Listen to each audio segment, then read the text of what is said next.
Welcome to the JD Bunkis podcast. A lot of trades in the old NBA. Big trade in the NHL.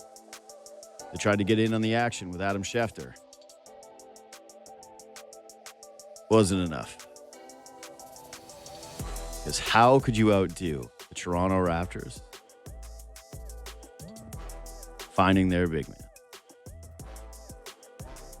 They blew an 18-point lead after blowing, I believe, 14-point lead and 13 or 12-point lead to good teams over the last week. Ugly stuff. I have some thoughts. They grab Trayce Jackson Davis of the Golden State Warriors for a second-round pick. He has a $2.4 million player option next season, and that would make him appropriately paid. He has actually played a good chunk for those guys this year, but yeah, he's a pretty largely unmemorable player who is also 6'9". So they got a big. He's just not all that big. I'm not really sure whose minutes he's taken because to me, there's not a very clear upgrade here on the big man rotation that you've currently got going. Maybe he's a hedge for losing Mamu next year. And again, he's a young guy. But so far, your Raptors deadline is trading away 2 second-round picks to get rid of Ochai Agbaji, to get some Chris Paul AI edits of him in a Raptors uniform. He's never going to report. He goes into the Alonzo Mourning All-Stars. Raptors who weren't Raptors, and a Golden State Warriors big man who, yeah, he's a depth piece, like a real bona fide true blue depth piece in Trayce Jackson Davis. So I'm going to dig in more on the Raps and the deadline once this thing's all said and done, because there is still a few hours to go here. There's 3 p.m. is the deadline today, and the way that things are tracking, I don't really want to end up with, hey, I reacted to these teams today before everything was all said and done, and then have to come back and relitigate these things tomorrow. However, I'll just say this. As of this moment, I'm not too mad at it. I'm not too mad at what they've done.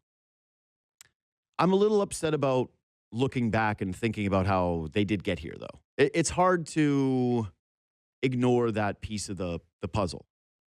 I was texting about this with a friend yesterday. I can't remember who. But we kill the Maple Leafs for bad trades that they've made. We really do. And obviously, there's more, quote-unquote, negativity around the team that hasn't won since 1967 versus the team that has been irrelevant the last couple of years but has been basically given quite a long leash, considering they won a championship in 2019 and brought glory to the city and beat the Golden State Warriors and provided us with some of the best memories this city's ever had when it comes to sports. Unbelievable run. Joyous, joyous, joyous run. But the Raptors move off of Ochai Agbaji to get under the luxury tax. They get under the apron. Nice. They save, I think, around $14 million. They can add a buyout candidate now. Okay, everybody knew that was coming. Everybody had talked about that. But that is, again, a player that they gave up a late first-round pick for.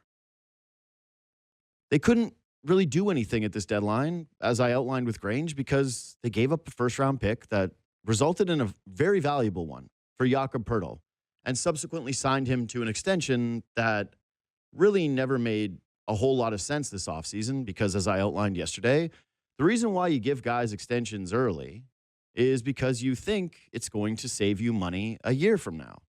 And a 30-year-old center who is good and important to this team, but the idea that he was going to put together a season that would materially change his price versus this, you would have probably said, hey, what's more likely? His value comes down or his value goes up? I would have argued that it just stays where it is. That if you offer him that contract next season, he's going to take it. It'll be fine. So they're kind of handcuffed at this deadline because they've got a bunch of contracts that ain't nobody want. Nobody wants RJ Barrett, who was brutal last night. Like, horrendous. Truly, one of the main reasons that cost him that game yesterday was just RJ Barrett couldn't buy a bucket. He hit a couple of threes early, I want to say. It was one or two. I think it was two. Hit 2 threes early. Raptors offense looks like it's clicking because guys are making shots. And then late in the game, oh, my God, he just completely fell apart. Couldn't defend. Couldn't hit that little push shot. Couldn't get to the basket with a clean look. Yeah, just turning the ball over. Terrible, terrible, terrible performance by him. And again, I'm going to dig in on this more tomorrow. I'm going to talk to my buddy Joe Cash. We're going to break down everything once it's all said and done. But I don't know for the life of me who wants to take on RJ Barrett as anything but an expiring if he's going to ask for a raise. He makes $27 million right now. That's Derek White money. You want to pay RJ Barrett $35 million? Not me. Sorry. I like RJ. I think I would say that I'm probably more pro RJ than the average person who watches the NBA because I believe in the intangibles, and I like that he's a Bulldog. I like that he wants to be here. I think that he's got high basketball IQ, but ultimately you're talking about a guy who's undersized without a great amount of athleticism, who doesn't shoot the three well, doesn't shoot free throws well, and doesn't defend incredibly well. And when you're trying to picture, hey, okay, you're in the 27 plus, you're in the $35 million range. I think you want someone that you feel confident in could close playoff games and do it with a certainty. Yesterday, he was losing minutes to Jamal Shed, who was also turning the ball over late. So, yeah, anyway, if it ends up where it is today, I would say that it's disappointing from the standpoint of everybody always wants to add a little bit at the deadline. Everybody wants to bolster their roster, especially one that is tracking for a non-play-in game. But part of the reason why I guess I'm not too mad at it is because I don't think that the Raptors team is worth leveraging real significant pieces from your future. I don't believe in trying to buy your way out of bad contracts at this juncture. I don't believe that any of the names that have moved as of yet would have been realistic trade candidates for them. The only one I guess you could kind of parse with, to me, is the Jaren Jackson Jr. trade, given that it was 3 meh picks. The Anthony Davis thing, I don't care that the value was nothing. I think the Raptors could have beaten that trade by giving one of their future firsts. But again, it's the idea that you were going to have to give this guy an extension. And based on their recent track record of having to pay Emmanuel quickly more than what the market was, pay Jakob Poeltl more than what the market was, frankly, people don't talk about this, but Brandon Ingram got more than what people thought the market was. I don't trust that they would suddenly bring in Anthony Davis, a early 30s big man with a ton of injuries, and get him to be on an appropriate deal that everyone would say, oh, yeah, no, this is a good extension. Like, there's nothing that's being done that I thought that they could be a piece of. But again, that leads you back to the past where you look at the moves that got them here and you say, they were in a pretty tough position. And, of course, they control their own picks, but there haven't been enough hits with the depth players. There haven't been enough hits with the contract extensions. There haven't been enough hits with the trades. And so you're kind of in this spot where we talked about it yesterday, Grange and I. That step from becoming a scrappy, good team that is a fun story so far this season in comparison to years past it's a hard path forward for what gets you to be a title contender or one of, I believe, the best 3, 4, maybe even 5 teams in the conference consistently year over year. I got more thoughts on the Raptors. I'll probably fire them away later in the show, just on last night's game. And again, this is three big ones against good opponents where they had huge leads. They blew them. They couldn't protect them. And if you're watching it and you've been watching them, you felt it coming. You really did. As soon as Minnesota went up a point, it felt over, which is not a great feeling. And there are some things that I think this team needs to learn from that game. But first, the Olympics are now a week away for the Canadian men's national team. The women were supposed to play today, but norovirus has hit the Finnish team, so they are postponing the game. They're not forfeiting. Uh, I guess this is the template for the team sports. I didn't know that we could postpone games at the Olympics, but here we are. Kris Versteeg, two-time Stanley Cup champion and creator of the Klevr app. He joins me now. What's up, buddy? How you doing? How are you doing? That norovirus, let me tell you, it hurts. I got that in Spangler, and I was down and out for a good 24 hours. It's See, not fun. Not fun. See, you're a professional athlete, so when you get sick, they actually know what it is. For guys like me, when we get sick, it's just like, I got a thing. I got it. Yeah. I got a thing, and I don't know exactly what it is, but it's going to be about a month of this thing before I go visit a doctor. Like, I got something over Christmas that lasted, I think, 3 weeks, and it did reach just that precipice point where I was like, damn it, am I going to have to go see somebody about this? This is, and then I went, oh, good. No, it's slightly going away. I basically, I need something severe for me to be going to a doctor to get it checked out. I'm telling you, there was one guy on our team that got it, Dan Winnick.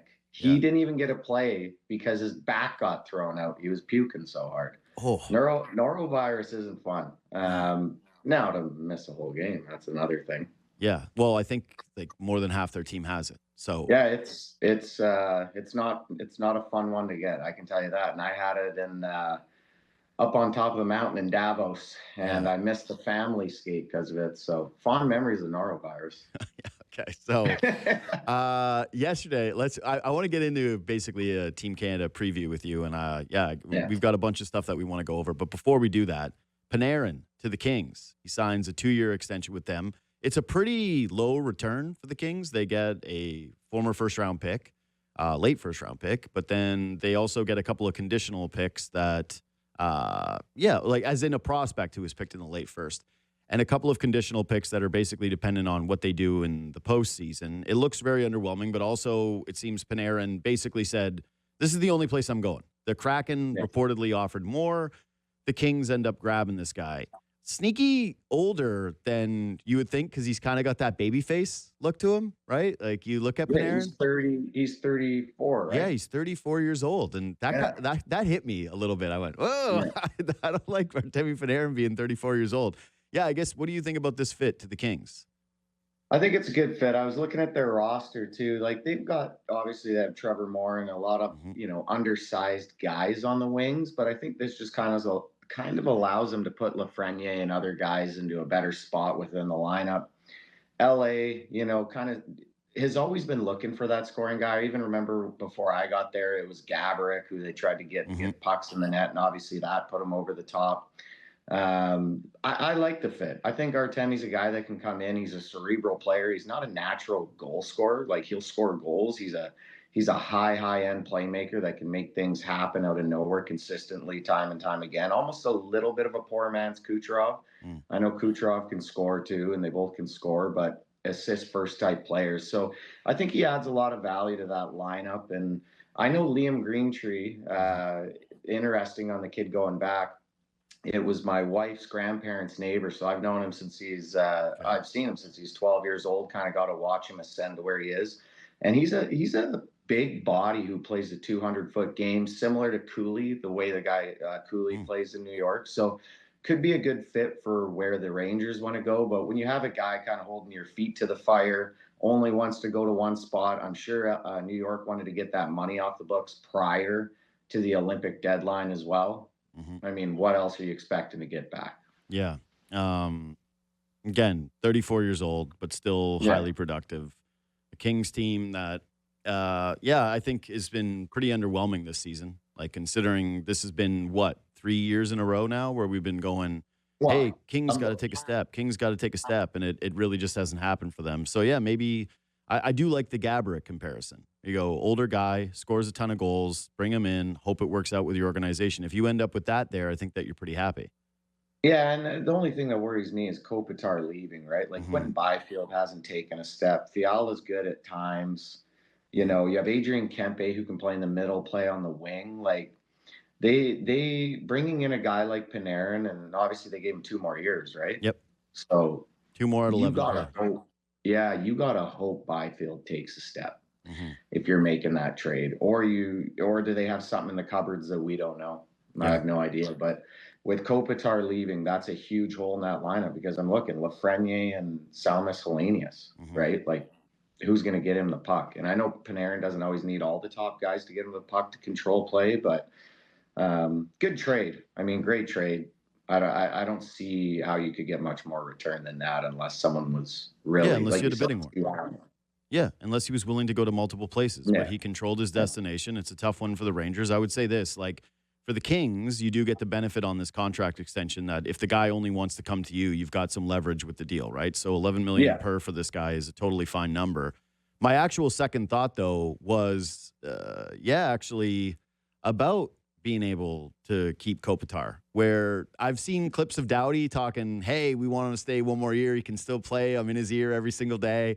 He's probably already made up his mind and that he's not going to come back. But, yeah, if you're bolstering your team and you're saying, hey, we got Artemi Panarin now, you can play with him for an extra year, just one more year, give us one more. Yeah, it's like a slight case. I don't know. I don't talk to Anze. Obviously, I got to play with him. One of the best leaders I've ever played with and hockey players I've ever played with. But, he's got a young son now who's playing hockey and coming through it. He's got a daughter I think I saw on the NHL network that's doing figure skating. Man, youth sports takes up a lot of time. I'm sure he wants to be a part of that road. I don't know what it would take for him to come back. I have no idea. Maybe this is it, but I highly doubt it when you want to be around your family at the end. I guess there's one of the weirdest things, and actually I blame a little bit on your Blackhawks teams, just in terms of when we look back and think about teams and think about great players and think about great runs. Kopitar's one playoff run was about as good as I've ever seen a player play. Like, when I think about, the great all-time, hey, when did you see a guy at his very best? When did you see someone just dominate? Like, I think 2016 Sidney Crosby, right? Like, that to me is just about as pinnacle as it gets, where he's absolutely in his prime.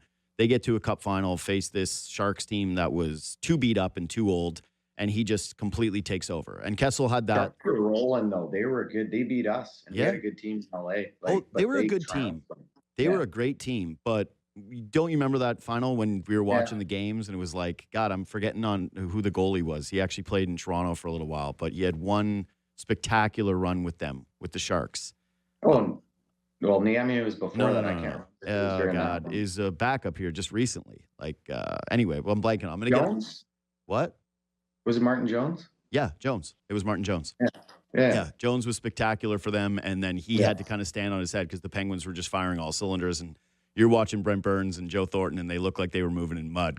That run took a beating on those fellas. But, yeah, Kopitar, like in terms of big game playoff performer, 12 and 14, that's... Well, we did this segment. Was this a year or two ago? Yeah, a couple of years ago. Comparison? Yeah, and I kind of gave a little bit of a rundown on Kopitar being one of the, everyone I played with Taze, and Chicago's a massive market in a media center that is like Toronto in a sense.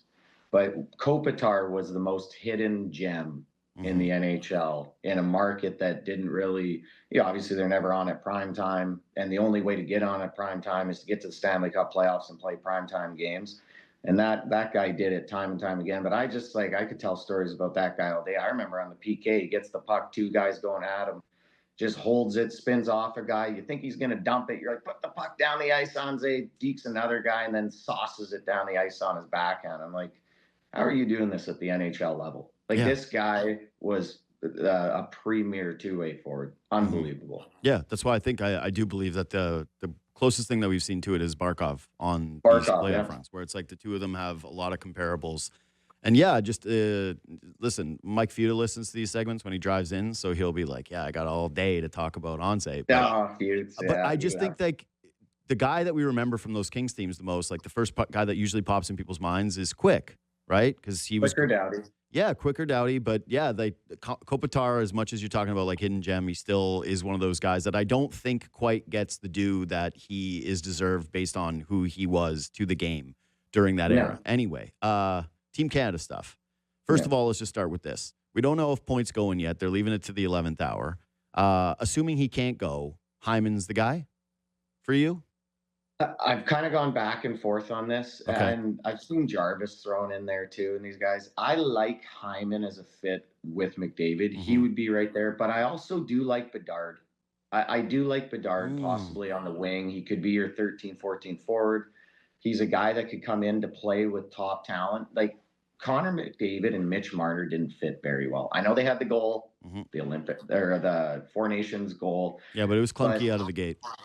it was clunky out of the gate, and Marner's a puck dominant player. I know that Bedard is too, but he's a shooter first, and McDavid needs a shooter, right? Or he needs a guy like a Hyman.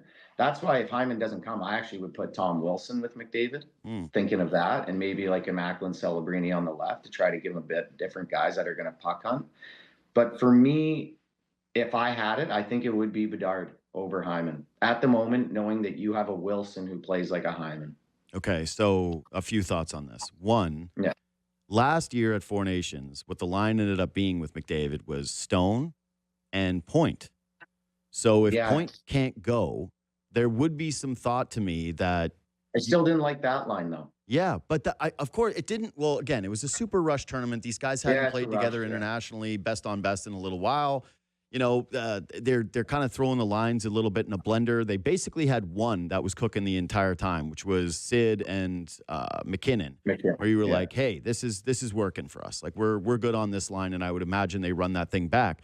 But if you're talking about McDavid, the one thing I would say is like, listen, he's incredible. And I know we do the thing where it's like, hey, not everyone can play with the superstar players. And obviously there's some truth to that. But the way McDavid does play, and as phenomenal as he is, I got to admit, there's a little bit of me that goes, I don't really care who's with him. I expect that line to dominate. And if it doesn't work, right away, find somebody else. But I mentioned this yesterday on the show, talking about the Hyman decision with Gazdic, how hey, okay, they went with Sam Bennett, and I agree with that call. I think Sam Bennett should have made the original team, and it's a flip out though for Cirelli, right? They're yeah. just so what they have is Cirelli, and then they have a bunch of players underneath them in his game, right? Yep.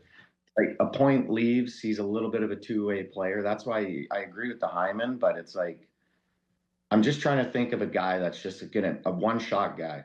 Yeah. A one-shot guy that you could get. But keep going, so. No, well, all I was gonna say is like as attractive and alluring as the Bedard idea would be, because who's not going to be excited by that premise, right? Like, did you? Yeah. I don't know if you caught the Leafs-Oilers game the other night, like if you stayed up for the third period, but McDavid makes this play at the very end of it where he gets it over to Draisaitl, and Stolarz makes what is his save of the year, stopping Draisaitl to make it 4-3. And that's the thing is McDavid creates so much that if you put a guy who has the shot of Bedard with him and he ever gives him like a clean look like that, a lot of pucks are going in the back of the net from different positions on the ice than what Zach Hyman has given you, right? Yeah. But there is, to me, short tournament, what do you know? I know McDavid works with Hyman. And if you're telling me that Point can't go and he was penciled in to play on his line, and you're talking about Bennett being the swap out for Cirelli because that's the role, this makes me sound like a bit of a dumb guy because you're like, yeah, the skill of Bedard and the future of Bedard and what he is even right now. But I just go, give me the devil I know. And also, to me, there's like a little bit of a nod of respect to McDavid with that one saying, hey, don't you kind of want your guy? Like, don't you know where Hyman's going to be? I mean, everyone knows where Hyman's going to be, but you actually do have chemistry with this guy. And the idea that it's not going to work is impossible for me to see. Whereas, like, there could be some acclimation with Bedard where it doesn't work out. There's a higher ceiling, but also a lower floor. Yeah, and I'm not against either of those two. Like, again, looking at the bit of the list, like Jarvis wouldn't be, nothing against him. Mm-hmm. He wouldn't be in there. The kid from Dallas, why can't I think of his name right now? The kid from Dallas wouldn't be in there. Just Wyatt Johnson. He's a great player. Yeah. Like, he's a great player, but he's still not in there. Yeah, he's too far. Yeah. It's just a little too far for those two. And then a Connect Me and all those guys, they just don't fit what I think would be missing with a Brayden Point out. Mm-hmm. So again, like you said, Brayden Point's a little bit in between a Hyman. Hyman's a bit more of a grinder, go to the net. Bedard's more of a shooter, right? A little bit more on the perimeter. And then you get Point, who's a little bit of both. So what's going to complement the lineup the best? I could see Hyman doing that too. He can PK. You can put him into so many situations. Bedard can't PK. So what do you think the best use of your 13th, 14th forward would be, unless you're just taking Hyman and putting him in the lineup? Or if you take Hyman and you put him on the bench, I would rather have Bedard on the bench if he starts as your 13th, 14th. I think there is a big question, though, too, of like, all right. So, again, last year was Stone and Point, who play with McDavid. And, yeah, there's a few other guys that got their looks, like Marner earlier in the tournament. Now I think I'd be pretty tempted to try Celebrini with McDavid and just give that a look. So that kind of counters the point of even bringing either of those guys to see if it does, because I would assume that they're still thinking of giving him Mark Stone to start, and I don't think McDavid would play on a line with Hyman and Mark Stone. That's probably not the one. But yeah, I would say, I don't know if that is going to end up being the fit, but probably the thing I would be most excited to see in terms of what this lineup could look like is if they did put Celebrini with McDavid and just go, give me these two high-powered, incredible offensive players, and just show me how it looks. And that's what I put Tom Wilson with him. Everyone wants Tom Wilson, third, fourth line, I hear, fourth line and the mucker line. And McDavid does have defensive tendencies, right? He swings a lot. You're going to need guys that defend hard with him at times. He does find open ice with the way he plays the game, but he also needs guys that go to the net, right? That's why I don't think the Marner thing really worked at times, and Stone was a little bit lagging at times to get to the soft areas of the ice. And I just think if you get a guy like Macklin Celebrini that goes to the middle of the ice, and a guy like Tom Wilson who will go to the front of the net and help on the defensive end, back checking, all the little intangibles. If Hyman's not in, that's how I would start the lineup. Would be a Wilson and a Macklin Celebrini with McDavid. So my only thing to that is I need to see a line of Sam Bennett, Tom Wilson, and Marchand. Like, just let me see it one time, Like, come on, baby. I'd like to see it in the Four Nations more, where they can fight and it's a little bit more of a mix-up. They can fight. The Olympics, I don't know. Like, I would love to see it. Yeah. And if they went off and they played great, I mean, what's going to sell more headlines than that rat? Like the rat line, the ultimate rat line of all time. Yeah. But really, I'm just a little hesitant on the Olympic reffing. I don't know where. I know they're bringing some NHL refs over, right? But they're also bringing European refs, are they not? Yeah. I think it might be all NHL. Maybe is it all? I don't know. Honestly, I shouldn't say, but I thought I read that somewhere. But I know I think they are bringing NHL refs, but I don't know what the composition is of these things. So maybe somebody else does that's listening right now and can fill me in. But either way, I would imagine that it's going to lean a little bit more international with the whistle. Yeah, and it's just like, I've played international. Man, you don't know what you get some days. So if the rat line gets on the bad side of the refs pretty quick, it could be a tough night for Team Canada in the box. Well, man, international reffing. Like, I sent you, I don't know if you were watching that game. I think I sent it to you or we were texting about it. But at the junior tournament, that Latvian kid who laid that check and they tossed him from the game, it was, to me, not even a penalty. And if it was like 2 minutes, he gets tossed from the game, Canada scores in the power play. And I went, okay, if they get tossed out for that, we're going to need 16 forwards going. That's what I mean. That's the first thought you had was like, oh, boy, what's going to happen when Tom Wilson steps into somebody? Like, this is not going to be good. So I want to go through this just with the forwards, because that's the interesting thing when it comes to even the replacements, right? You go, okay, well, Hyman. Well, if you're bringing Hyman, the premise is that he's playing with McDavid and that he's bumping, like, he's not just bumping into a spot. Because you would normally think these things, right? Like, someone gets knocked off the team. Well, that means a guy that's already made the team is elevated, but that's not the way that we work it. So as of now, Celebrini, Sid, Mac, McDavid, Marner, if Point's there, he's a lock. Reinhart, I would assume, also lock. Then Suzuki, Wilson, Horvat, Bennett, Marchand, Hagel. It's tough to pick who the odd guys out are here. Yeah, like for me, it's probably between a Suzuki, Horvat, or Marner based on the Marner. Lineup. Yeah. Okay. Not like, again, I think it depends where in the lineup and how many guys. Like, if you have, Marchand, Hagel, Suzuki, Wilson, and then obviously a Bennett in the lineup, you have your PK guys, And if Mitch isn't fitting into the top six, then what do you do? I know he can PK too. He can also play lower in the lineup, but it kind of depends on what type of fit you're trying to go with the lineup. Are you trying to bring a little more speed? Like, are you going to take a Brandon Hagel out to keep Mitch in, right, at that moment? I'm not saying take him out. I would start him in the lineup. I would start him probably on the third line with who would it be? It'd probably be with like a Bo Horvat or even maybe a Sam Bennett. You know, that's maybe where you start him. But then as the tournament goes on, I think you got to get like, what are you looking for out of your third and fourth line? Are you looking at more production?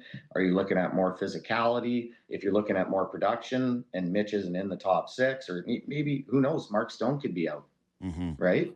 So those are like the two skill guys I think that could be out at any time would be a Mitch Marner and a Mark Stone. And then the guys at the bottom of the lineup, it could be anyone's game between a Nick Suzuki, even Sam Bennett, Bo Horvat, Brandon Hagel. I mean, those guys probably would be the ones mixing it up to be the one or two odd man out. So the interesting I think it thing, just depends on line makeup. Yeah.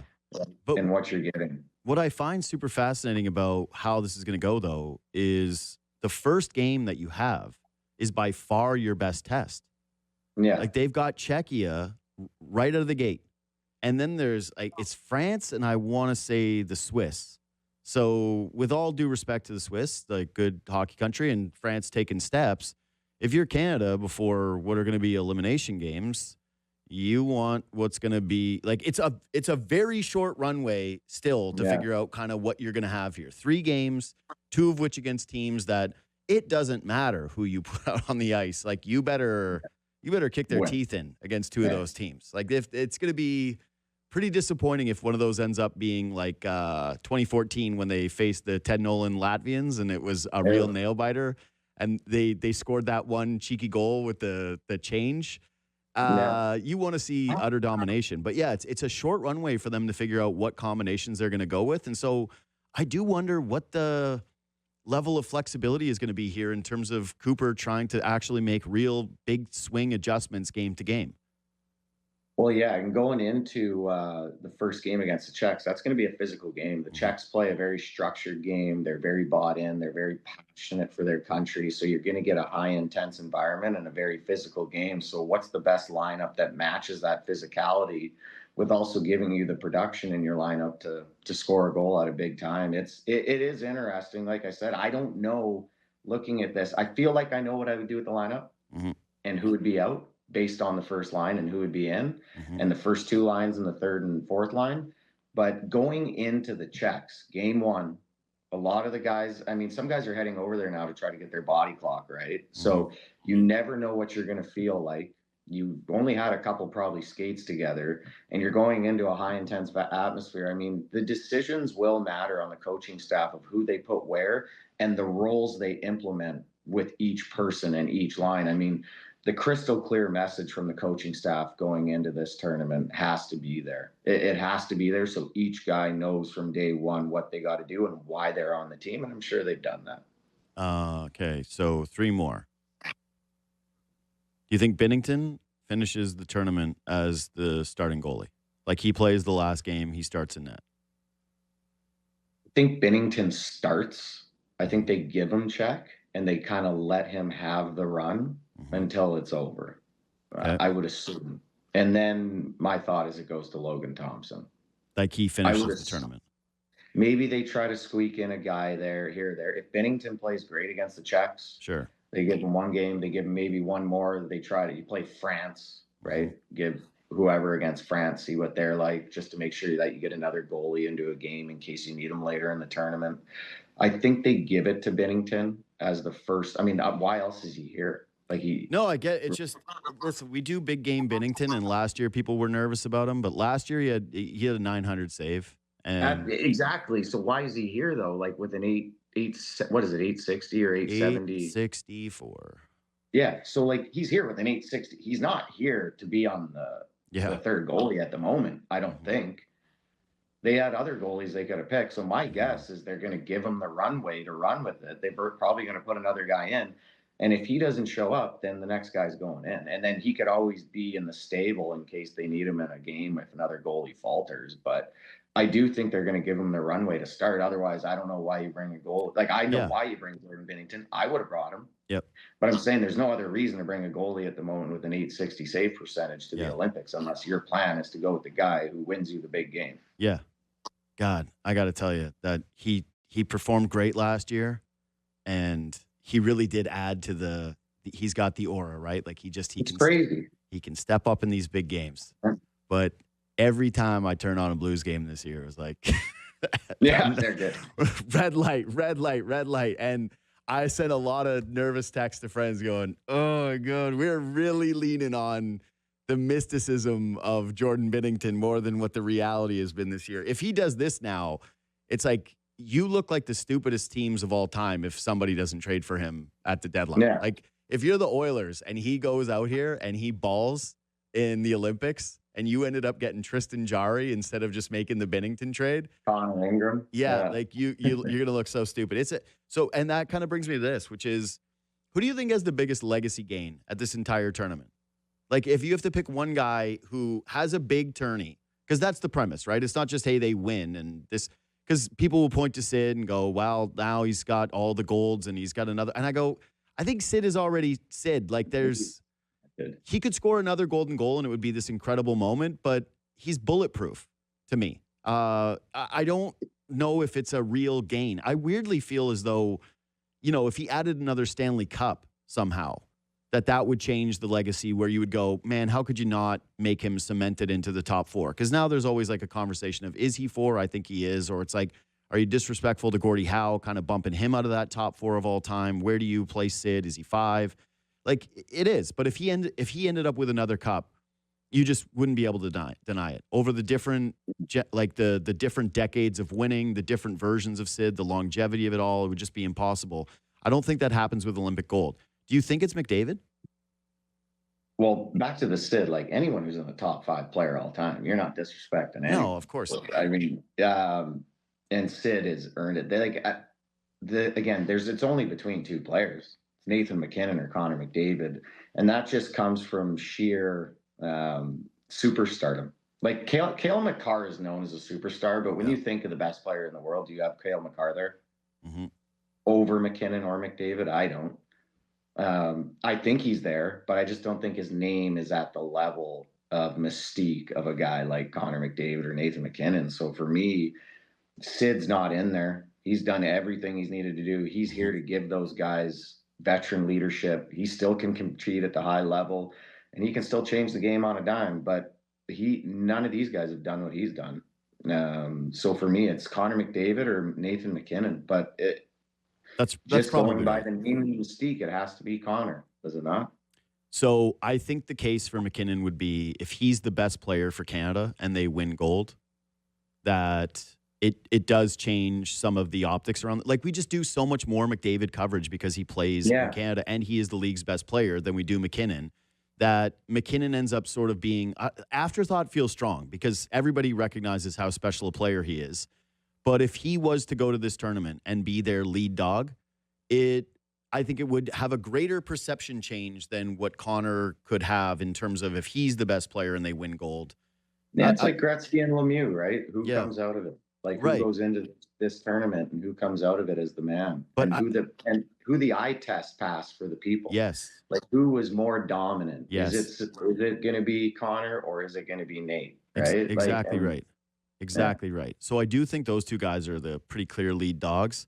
Like, there's a long-term play for Celebrini, right, where it's like if he was incredible at this run and then he go into multiple Olympics, multiple Canadas, he's stacking all, but that's not it right now, right? Like, and there's some cool he's stuff. A little running on house money, right? Like, young guy came in, like, and we're expecting him to do great things. He's a great player. But, I mean, Connor and Nathan are 30 years old, 29, 30. Yeah. They've never been in this situation. Correct. And to the detriment of their legacy, right? Like, they've never had the opportunity to go to the Olympics or, they had the 4 nations, but this is their moment, man. And they're in the prime years of their life playing on the same team in the biggest hockey tournament in the world. And now it's up to them to go shine and, have a little internal battle about who's the best. So I think there's a couple other names.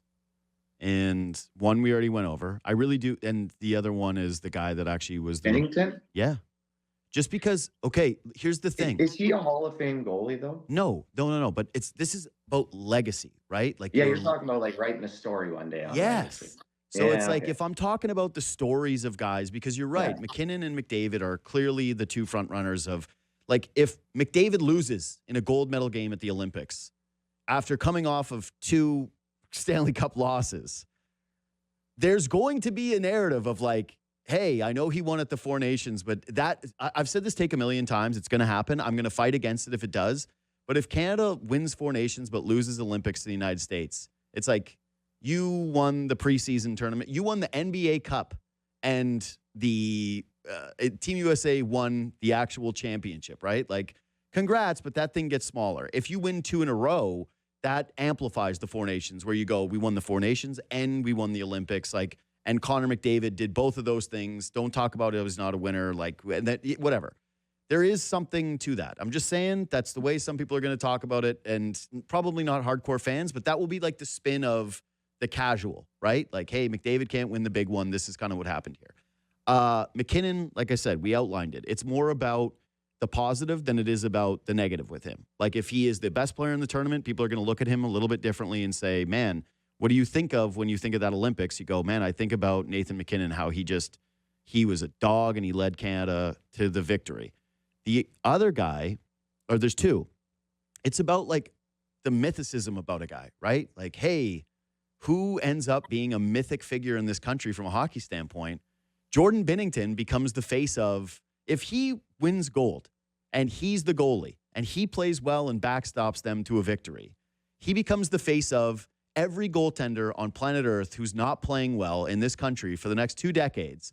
Hey, just be there when it counts, like Jordan Binnington. Hey, guess who else had a downtrodden year? It was Jordan Binnington. And guess what? Stanley Cup champion, Four Nations champion, Olympic champion.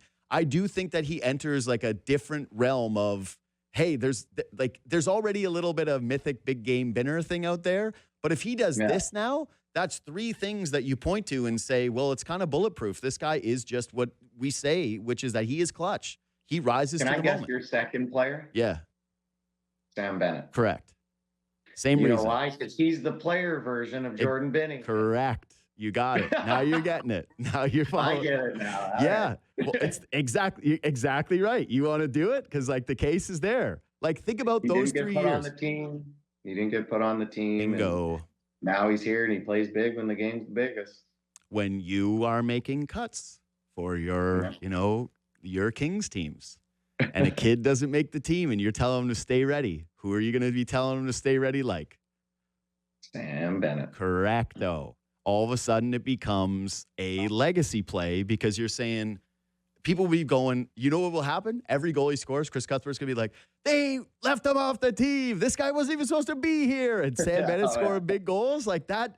It's just, we love a story, and that's the story. Hey, he's coming off of a Conn Smythe. Hey, he's coming off of a Four Nations where he was arguably one of the, I would say definitively one of the team's best 3-4 players in that tournament.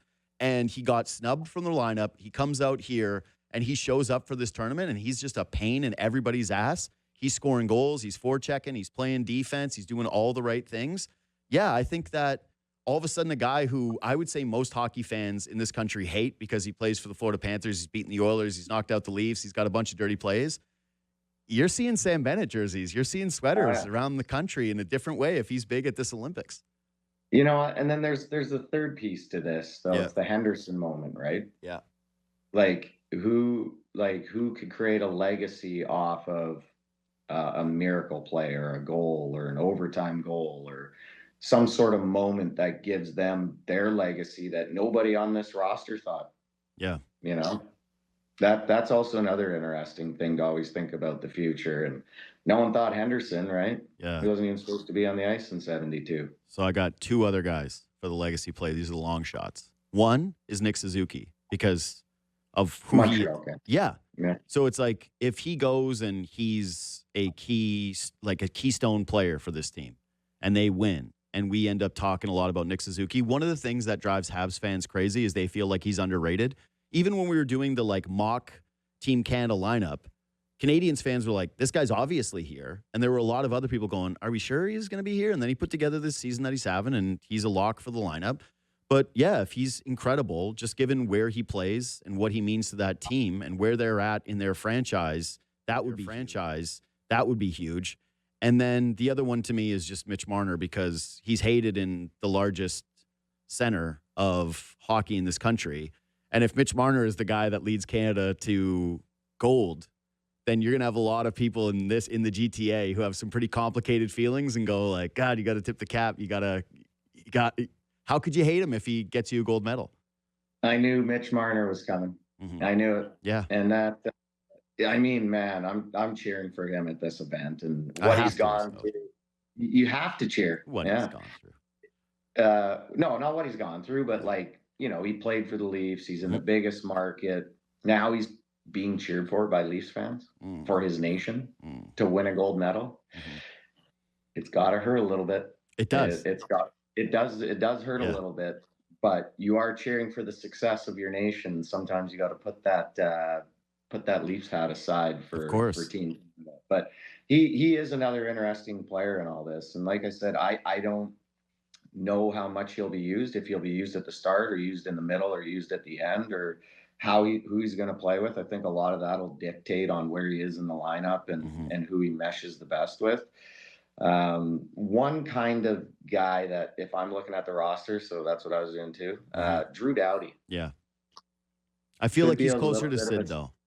He's closer to Sid, but man, he hasn't been playing great in LA. Sid's still humming along. Like, he is still clicking along at a high rate. Drew's kind of at the end. Guy's not believing in him. And hopefully he's a big game player too, man. Of course. Maybe he can find that fight one more time. First of all, when he came back for Four Nations, he is coming off the shelf, ice cold, coming off an injury.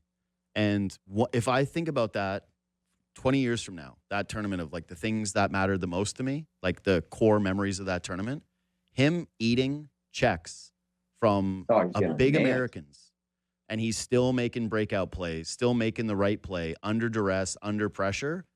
Huge. I also think there's a component to, I've talked about this a lot, that we need some DNA transfer from the older generation to the young guys for what it means to play on Team Canada. And I don't know if you read the Connor McDavid Players Tribune article, but he was talking about, hey, you're sitting in that room with all these legends and it's high stakes, but they're all calm. They're just, taping their sticks, going about their business, and you feel like you're going to win.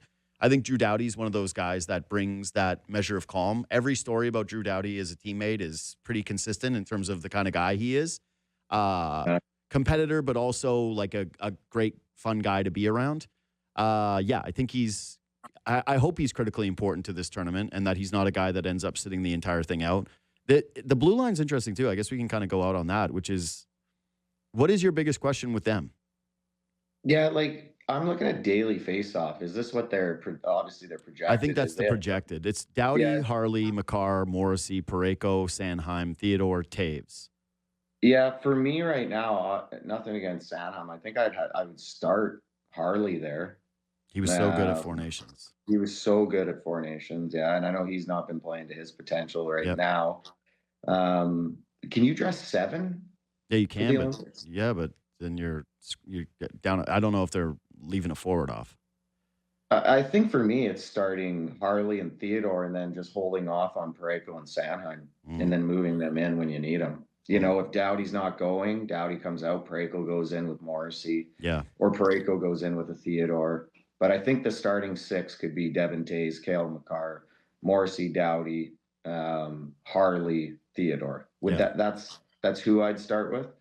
But you have interchangeable guys. Sanheim's a great fit too. If a guy goes down, like Theodore went down, he hopped in and played great. Like, Sanheim just played solid minutes, underrated D. So those would be the 6 I would start with. I don't know. Yeah. You'd have Parayko in? Here's the thing. I've actually just historically not been a big Parayko guy. He was awesome for them at Four Nations. So I think that they like that size, skill element, even though I would argue that he doesn't quite play with the same nastiness that you would like from a guy at that size. But yeah, I think you've got a right mix. My guess is Harley wouldn't start, that he's coming as That's what it says here. Yeah, I would say that he's not getting the first look. The interesting one would be to me like what the leash is on a guy like Drew Doughty or how they use an older player like that, because I want him in the big games. And so it's like if he struggles against Czechia and he doesn't look great against France, am I really saying in an elimination game against the States I don't want Drew Doughty on my team so that I can play Sanheim? I don't know. By the way, last thing before we go is Olympic refs. It'll be a mix of NHL and IIHF. Yeah, it is a mix. 6 and 6. Yeah. You don't know what you're getting. Yeah. There's going to be some conversation with those lads. Again, Kris, thanks for making time, buddy. We'll obviously be talking throughout the Olympics. Good luck this week. Enjoy the games.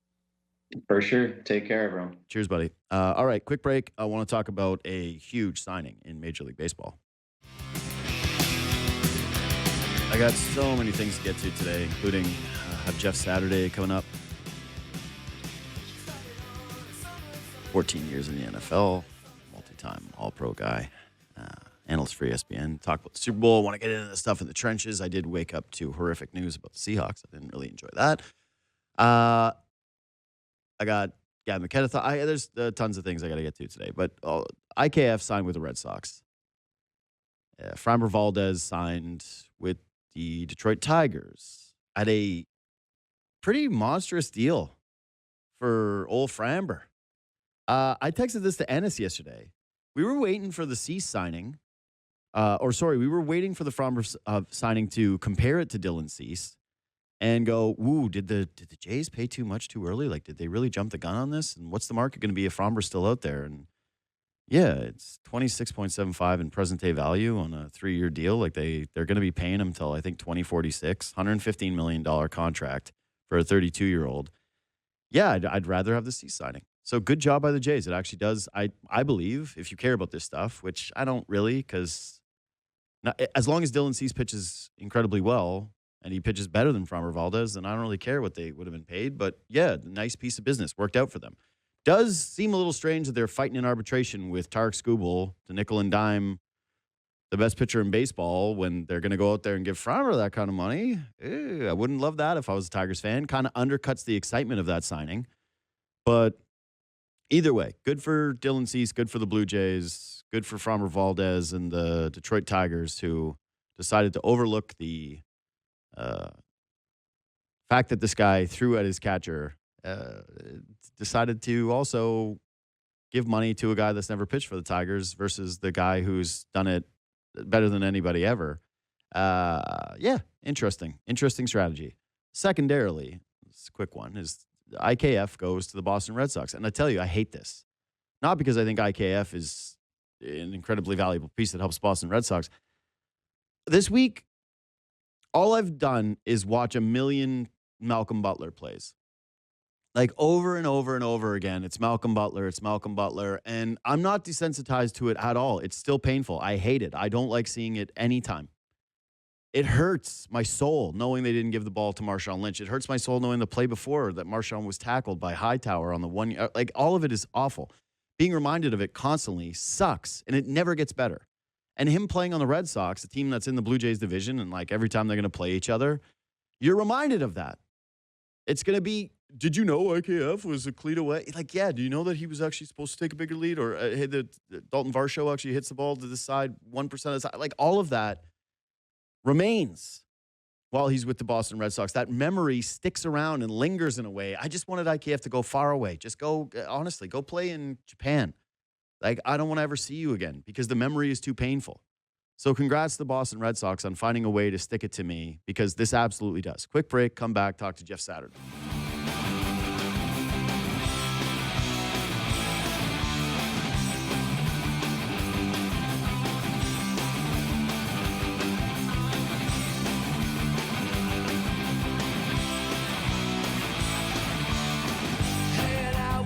Jeff Saturday in a minute here. Talk about the trenches in this Super Bowl matchup. But yeah, as I mentioned, I woke up to what is truly awful news. It's practice. It's the week before the Super Bowl. We're right there. We're on the doorstep. It's the Thursday before. It's basically Super Bowl Eve. And if you're a football fan, you've probably come to know a safety who should be Defensive Rookie of the Year, Nick Emmanwori for the Seattle Seahawks. Versatile safety who they took early in the second round this year, who is just a perfect player for Mike McDonald's scheme. A safety that can not just pass defend, but can jump up and make a huge tackle, who I think, listen, out of all my favorite players that I've ever watched, Cam Chancellor is very high. So there's been some people who've tried to compare him to Cam, and I think it's too early to do that. I think we get very excited with this kind of stuff. But if you were asking me about some of the most important Seattle Seahawks, this guy would have absolutely been in the mix. And he has what they're just calling an ankle, which doesn't sound promising because he was deflecting a pass at practice. We're talking about practice. And yeah, listen, if you're a Seahawks fan, you're already nervous about every single person on planet Earth picking this football team to beat the Patriots. It's a Super Bowl. Like, you've already lost 2 of these things.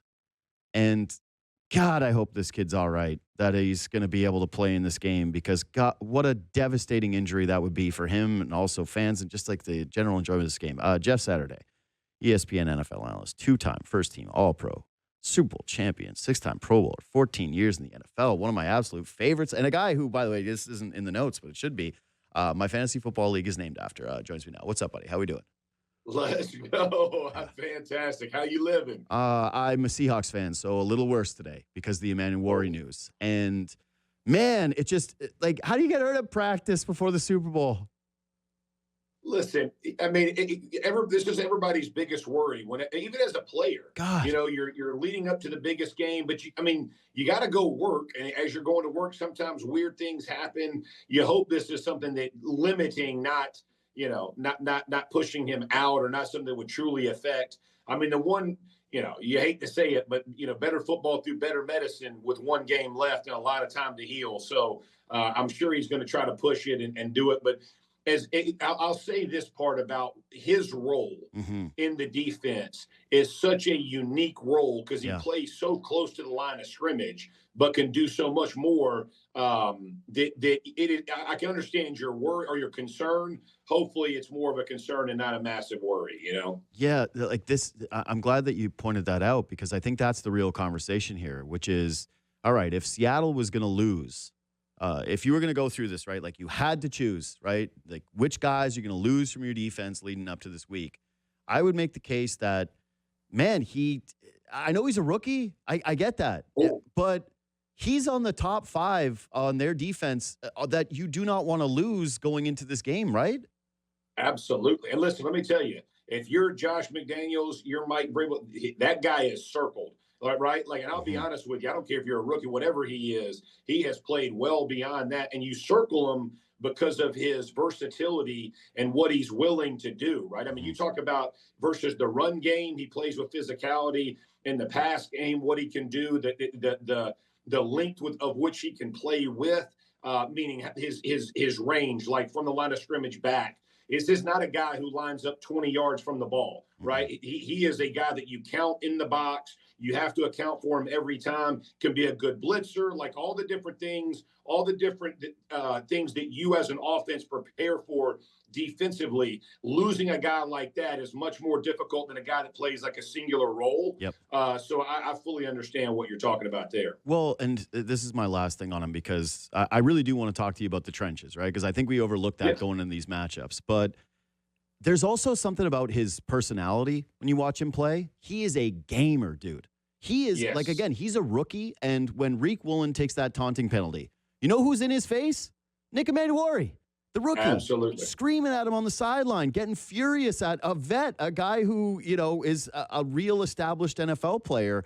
When you watch the Seahawks, and one of the things that fires up their defense almost more than anything, like, sack is always kind of paramount, right? It's Emmanwori and the tackles that he makes and the plays that he makes in the secondary. He plays with a ton of passion.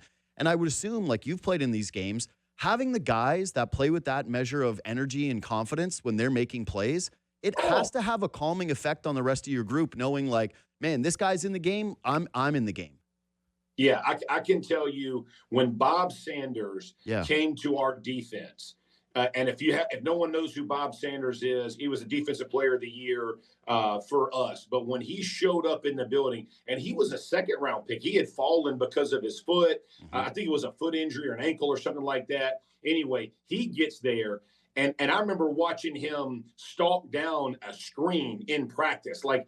And I thought he killed the guy. Like they're just certain dudes, and the minute you saw him on the field, you felt like everything's going to be okay because he can close distance. When someone makes a mistake, he can overcome the mistake or help your defense overcome it. And to your point, it is a calming influence for the guys rushing. Understanding, I got this guy right here or whatever if you get pushed out of your lane a little bit, okay, he can overcome those things. So no, I don't care what year you're in the league, man. They're just certain dudes who, when they walk in, they got the it factor. We always try to talk about it from a quarterback position. Every position's got it. He's got it there at that, whatever you want to call him, nickel, will, whatever, whatever hybrid position that he plays. First of all, made me feel old and sad that you had to state if you don't know who Bob Sanders is, which is like, what? For real. The missile.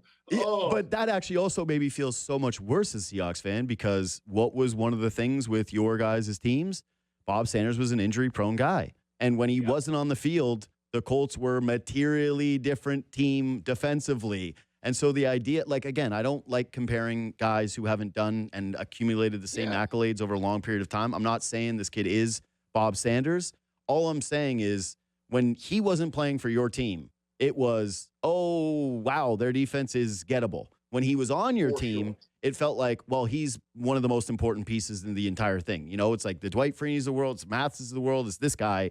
That's the triumvirate of guys that make the dream work. So you remove one of those pieces, and yes, I'm terrified. I was like, God damn it, Jeff. Why did this have to happen? This week is just, everything's going great. You're just all ready to bag of nerves. I'm watching a million Malcolm Butler plays, and then I wake up to this. Okay, the trenches. Again, to me, always overlooked in these matchups. Like, we love talking about the quarterbacks. These two teams, rightfully so, we're talking about the coaches. We're talking about the defenses. But I want to start with this one because I think it's one of the biggest keys to the entire game, if not the biggest key. Can Will Campbell perform better against the Seahawks front than he has leading up to the Super Bowl? Because Drake May's been getting hit a lot, and this kid's been beat a lot. And, he's coming off of an injury. He's also a rookie with limited snap count, and he's going to be going up against, a pretty formidable group with Seattle. It's not like he's going from, he's gone from really tough matchups, but it's not going to be a cupcake now for him. No, absolutely. And I think one thing that we have done, especially in the media, from at least what I've seen, is we're making this about just Will Campbell. But the reality is, as a group, the Patriots O-line has not done a good job in protection for the entirety of the playoffs. If you look, I think they were somewhere like they were top 10 in protection rate for Drake May during the season. Like I think it was averaging at 2.9 seconds. And then in the playoffs, they're right at 2.7, which is the worst of anybody in the playoffs. And so what that tells you is it's not just Will Campbell one-on-one. I mean, I did a tape on Get Up this morning, and I showed examples of them running 6-man protections and 7-man protections against 4-man rushes, and they lost both. They've given up 15 sacks in the playoffs. 11 have been against 4-man rush. Okay, so it's Campbell, and I think the guy Wilson on both are rookies on the left side of the Patriots. They don't communicate overly well, and they get themselves on different levels. And what Seattle does, whether it's DeMarcus Lawrence or Williams or the rotation that they bring in, is they'll give you a bunch of different alignments. So they may get wide, so it changes your set angle. And I don't want to get too far in the weeds for people who don't know O-line play, but it makes it harder for you to connect with the guy. And what I see the Patriots do a lot of right now is leave to look. And what I mean by that is they move their body instead of using their eyes to help block a guy. They're moving their body, which allows for gaps in space to get exposed. and they're not good enough to recover. And so it's putting Drake May in bad situations where even if he's not getting sacked, he's getting hit, he's getting hurried, he's getting moved off the spot. And it's also one of the things that the Seahawks do exceptionally well is they set that self up for they set themselves up for victories that way. So definitely advantage Seahawks defensive line and their secondary, because the great part about what Seattle does is they don't commit to having to blitz or bring extra to get home. They've been doing exceptionally well with 4, and unfortunately for the Patriots, they have not done a good job of blocking up against 4. Well, the way that you're speaking about it too, this doesn't seem like something where you're going to go from, like you mentioned, 15 sacks in 3 games to a drastic improvement in this matchup. Like, how do you even make those adjustments at this point? So I would tell you, McDaniels and their offense has had these conversations of make Seattle run you over. Like, if you're an offensive lineman, your only loss is you getting physically trucked, right? Like, don't give edges and don't give Nolan Ryan's, which is a no-hitter, right? So set yourself up, and you might, right? They might physically drive you back into the quarterback. It might not look pretty on television, but if you're the Patriots, you are telling this offensive line group, at least keep body presence in front so that Drake May can either 1, step up in the pocket, or 2, use his athleticism to break the pocket. And I'll be honest with you, I think that's going to be a major factor in this game, is what Drake May can do with his legs as protection breaks down, or even, hesitation, it's not open down the field. I'm going to pull it and go get what I can get instead of taking a loss. And the other part of Josh McDaniels' job these past 2 weeks has been telling Drake May, when it ain't there, go get positive yardage. Like, we can't be in 2nd and 13. We can't be in 3rd and 11, right? Like, even if you're getting 4 yards with your legs, get down, but at least shrink the field and shrink our ability to go get first downs, because you're not going to methodically drive the ball against the Seahawks. You need explosive plays down the field. You probably need 5 or 6 on Sunday to have a chance to win this thing. They can do it. I mean, it's possible, but that all is predicated on not getting behind the chains where they can go play sticks or play these weird coverages where it's really difficult to gather yardage. So the other one, when it comes to, because again, I think that people, you're right, they're going to mostly focus on how is Will Campbell going to block DeMarcus Lawrence? Like, what is that matchup going to look like? The other one for me is the position that you're most familiar with, their center, Garrett Bradbury. And the matchup against Byron Murphy. And boy, oh boy, you've been doing tape. You just said it. You've been doing, tape breakdowns in the trenches here. And I think that this is what I love about modern media stuff, is that we get these beautiful film breakdowns that get put out on social media that can show you some of this stuff. Yeah. And Byron Murphy, the size and the ability for him to drop down low and still have the strength and the pop-up. What is it going to be like for Bradbury in this matchup? Because, God, a defensive tackle like that, who is that stout, that explosive, that powerful, how difficult of a matchup is that going to be for them? Absolute nightmare. Yeah, I call them face draggers because their face mask drags the freaking turf as they're coming up. And it is really difficult to gain leverage, right? Like, when offensive line play is all about leveraging the play and the man. But when the defensive lineman doesn't pop up to view it or to see it, but starts his rush in a low way. I think it's Mebane. Y'all used to have Mebane down there for a number of years, right? Very similar style player, right? He and not the same as Murphy. I don't mean it that way, but wanted to start every snap with his face dang near dragging turf, man. And it's exhausting because you use so much of your power and your hips to get him to stand up. Because when guys are willing, and this is what I think is exceptional about Murphy, when guys are willing to sacrifice a sack for pressure or moving the guy off his spot and be selfless in that, it makes it so much harder for offensive linemen, because it's not just about the sack, man. I mean, I love that sacks get judged and everybody, gets to the Hall of Fame that way. It's from a center position, a guy driving you back into the quarterback and closing the gaps down where all of a sudden the quarterback feels constricted and can't really let the ball go. That is oftentimes more important than edge guys running the edge and running the hump. I mean, I'm just being real. Like that pressure in a QB's face and then being able to close that distance. I don't care if it's Tom Brady, Peyton Manning, Drew Brees, like name all the best who've ever done it, dude. You get in their face down the pipe, it is a completely different game because they're used to getting pressure on the back, or they're used to getting edge pressure, step up, manipulate the pocket, all those kind of things. When a dude's running down your gullet, like you can't help but see it, and they're scared of their hands getting hit and hitting the helmets and all the ancillary things that come from physicality. But that's what Murphy's willing to do. He'll literally just push you back and reset the pocket, which is very difficult for a center to block one-on-one. Yeah, and again, they're running plays, or they're showing a lot of clips right now of what he does in the run game as well with that face dragger move, that ability to just be bottom and taking two guys and then still able to drop to that one knee and pop back out. Yes, and all of a sudden make a touch on a running back to slow him down. Yeah. Again, I do think that he is going to be one of the key figures in this game for Seattle. And conversely, it works the other way too, right? That New England front is very strong in the middle. And when I've seen Sam Darnold struggle this season, which he did have some games, like you go back to that first game against the Rams where he had the 5 turnovers. It's a lot of interior pressure. And so from your vantage point, like you mentioned, hey, it's an advantage for Seattle, their defensive line against a young offensive line with the New England Patriots. I'm a long-term Seahawks fan. I grew up in the era of having the best offensive line I've ever seen for this football team with Walter Jones and Steve Hutchinson and Robbie Tobeck, and not even having to think about it, just being like, wow, this is such a luxury to have. That's you kind of end up learning about the importance of offensive line when you get to root for those guys and go like, oh, not everybody has it the same way.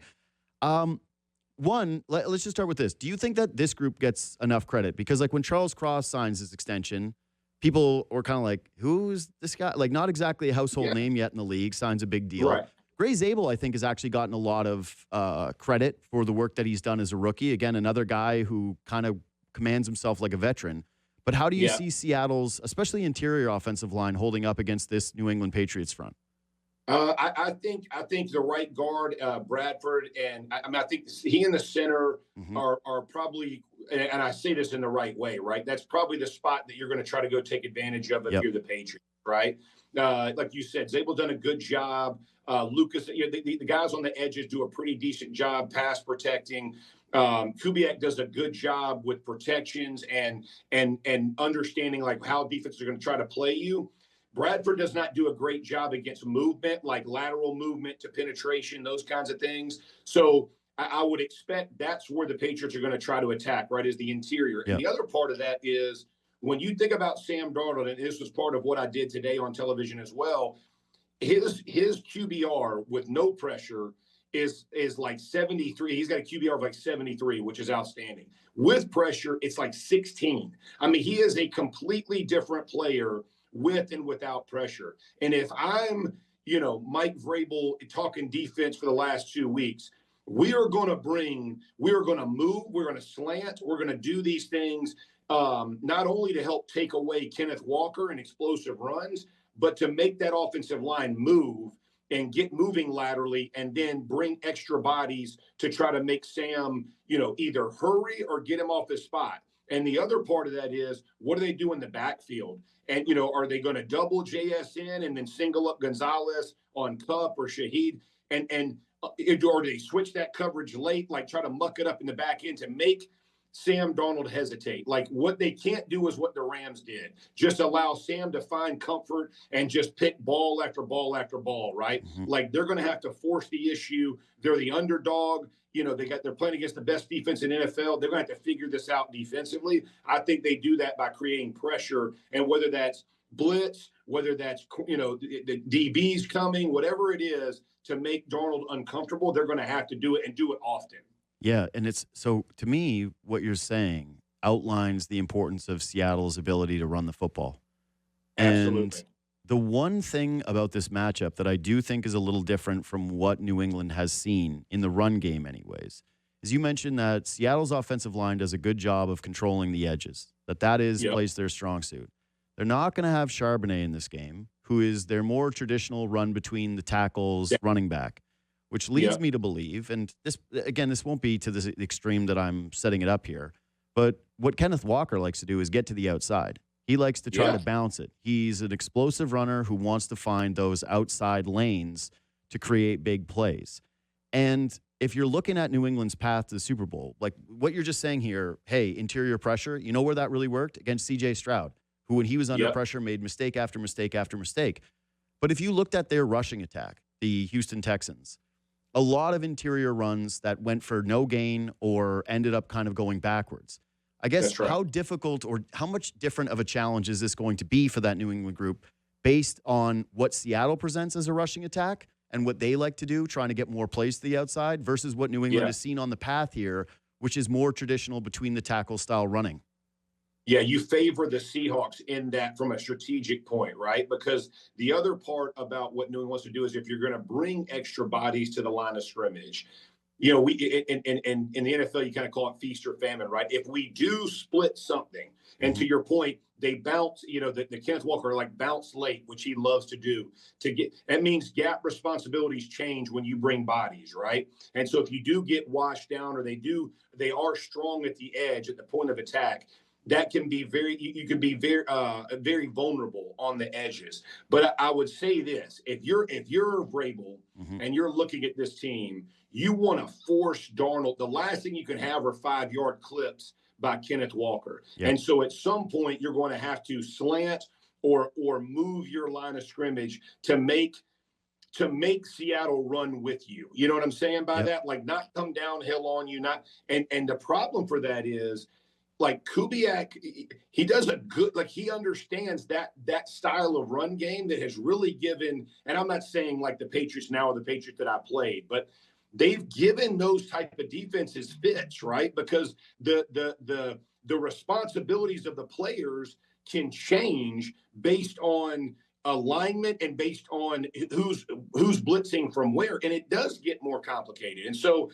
to your point, just line it up and trying to run the A gaps, you're not getting home against the Patriots. But you start hitting that C gap and outside, you can make some hay. And I think Kubiak will have a good job of putting a plan together to go capture some edges where you do get some explosives out of your run game. And the other part about this is, of any team in the NFL, and I said this like midway through the season, if there's any team in the NFL that like committed to the run and didn't care about necessarily like efficiency in the run game, it was the Seattle Seahawks. They weren't like great at it, but man, they would dial it up and call it to keep themselves honest. And I respect the heck. That is hard to do. And you saw it pay dividends at the end of the season and in this playoff run, is that they've gotten confident in their run game and confident that at some point it will get. And even the championship game, man, they were only averaging like right at 3 yards a carry,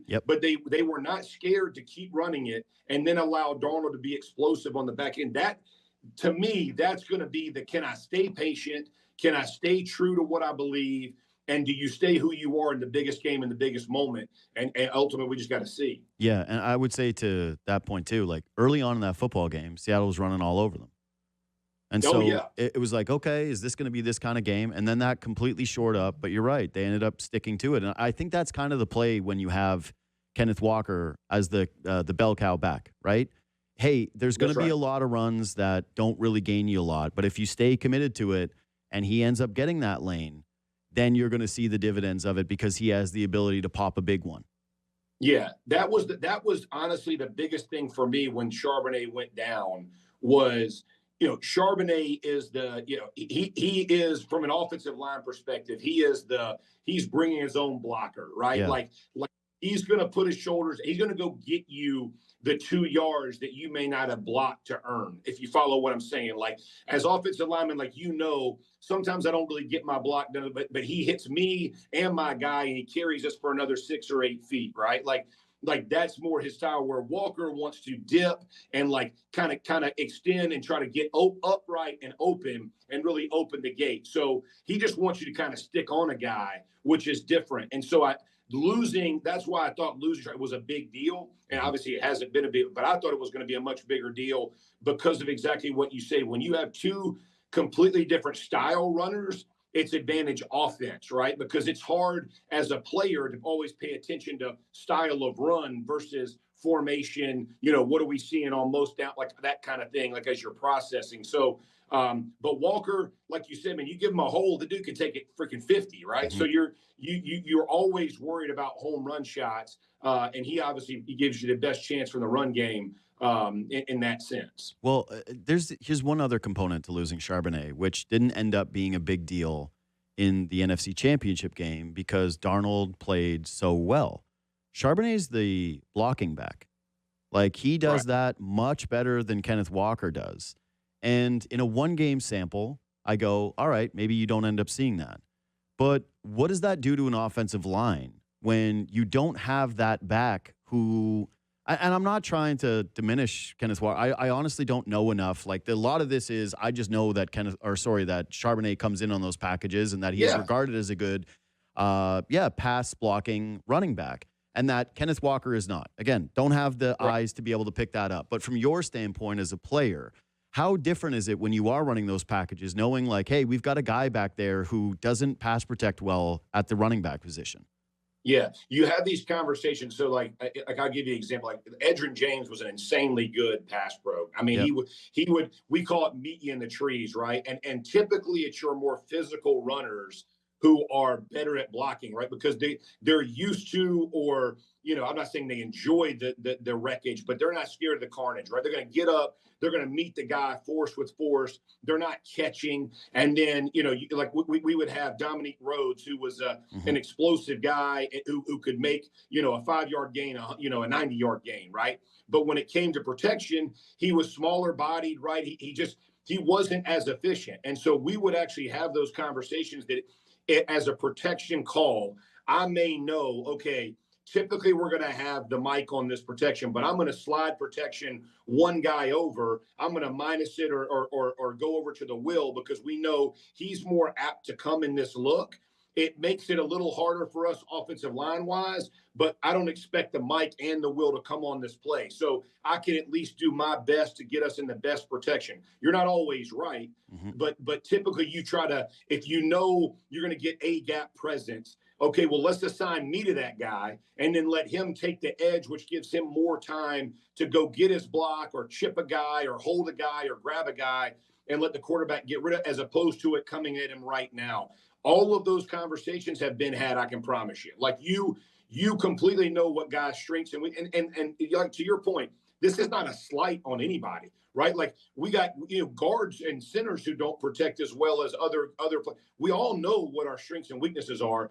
It's how do we minimize our weakness and don't make it a vulnerability, right? And how do we help each other as a team do the right thing to help each other? A lot of that happens in calls, changing, switching up. It might not look quite as cute, it's not quite as solid looking, but we've given the right guys the right assignments. Yeah, I got to tell you though, that does make me a little nervous.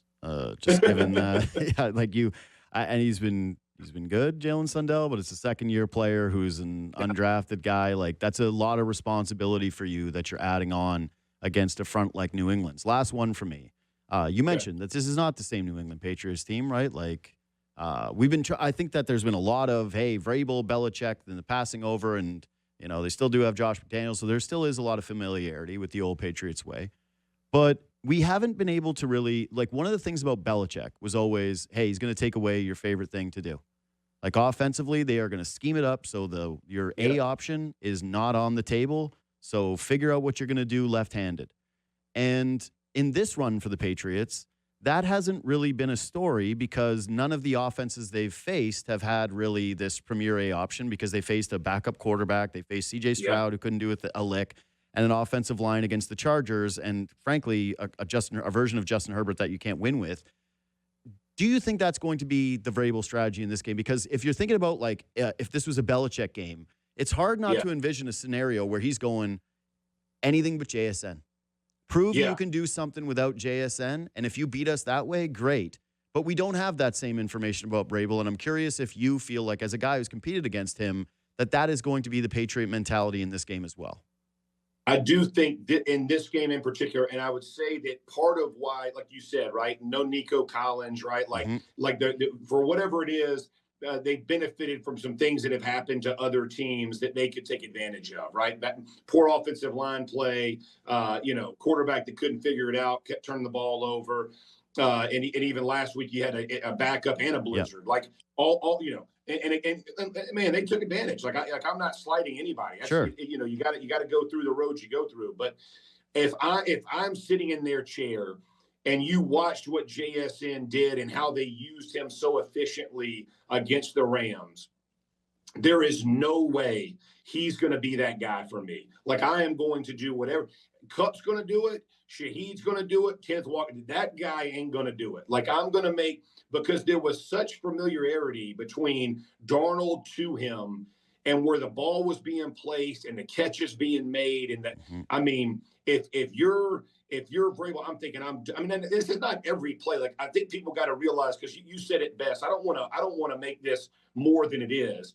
There'll only be like 7 or 8 of these plays where it's 3rd and long or 3rd and medium, and they need to go double. Like, first down is going to look like first down, right? Second down typically looks, it's these situational football moments that we talk about on television that matter. And so it only may be 10 times or whatever, but are we going to double JSN in this scenario and then force, Gonzalez to man up, whether it's Shaheed or Cup, and then bracket somebody like what do we do in these situations to help our defensive backfield? Because the reality is their corners can play, dude. Yep.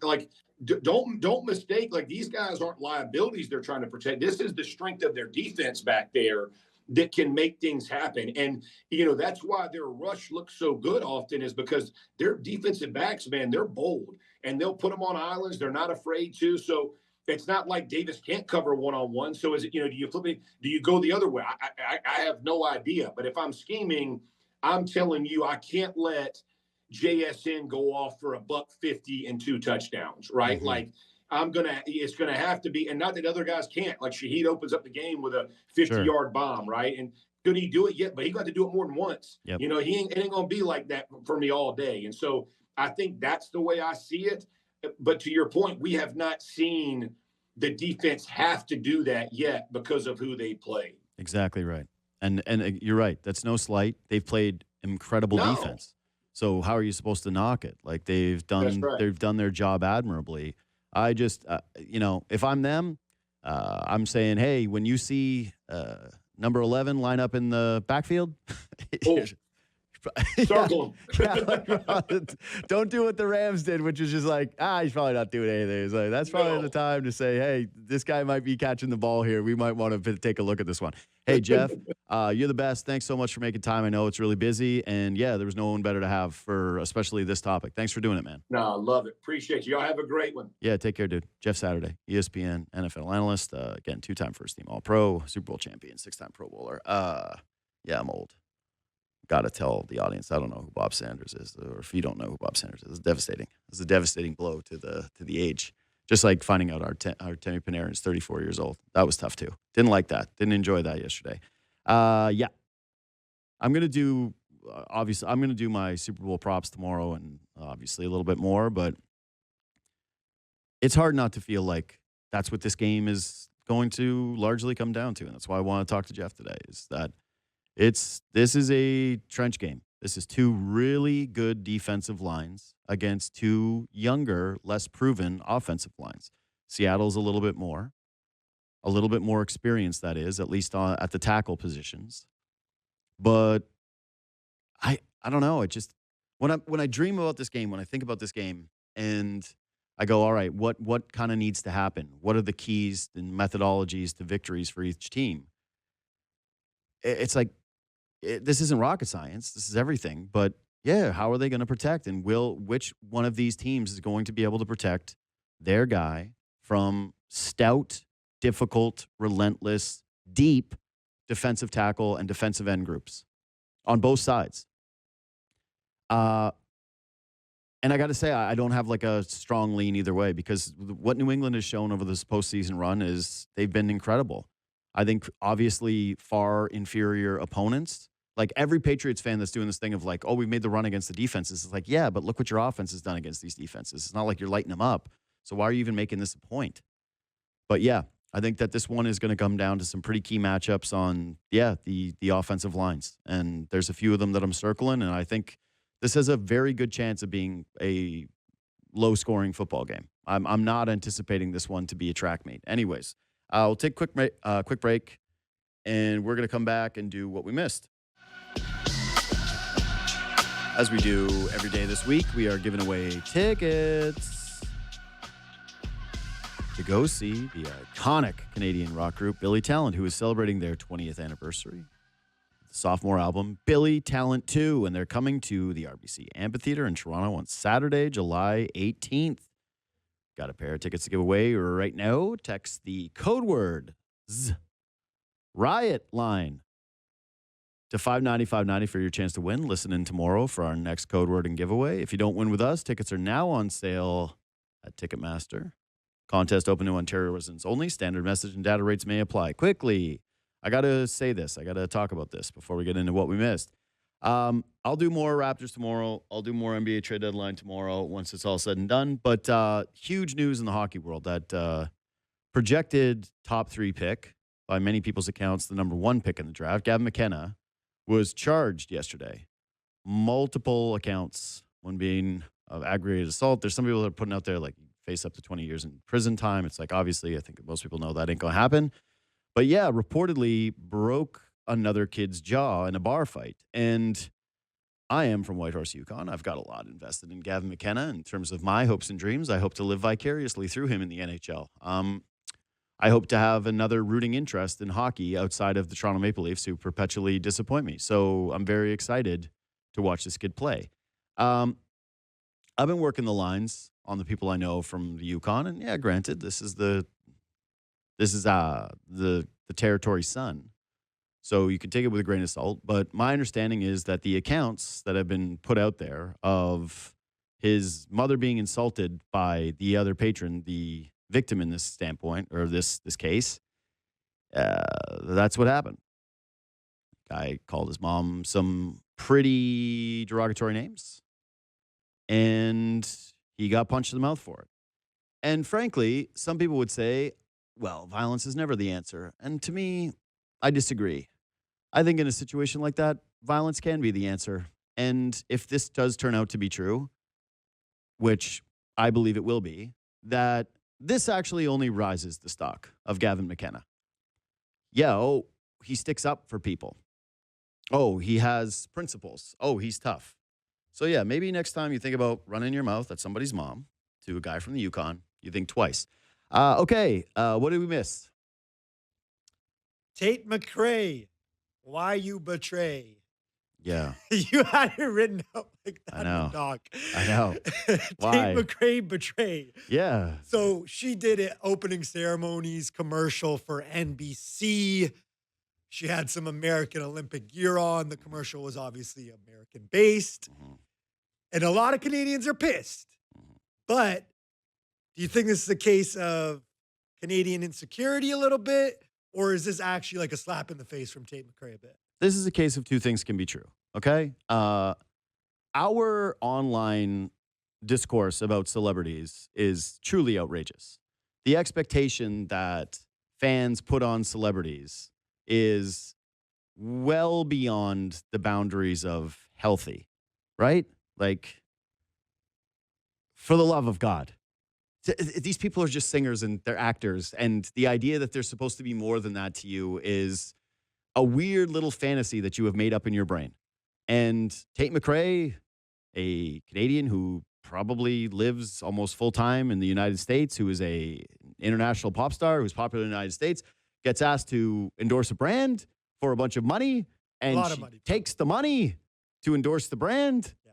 That's what pop stars and celebrities do. So, like, again, I don't endorse any kind of over-the-top outrage for this stuff. Again, like, go outside, do a different thing, then be tweeting about Tate McRae and touch snow. Yeah, touch snow. Just snow. Like, you can't possibly have this be one of the things that you're extremely mad about.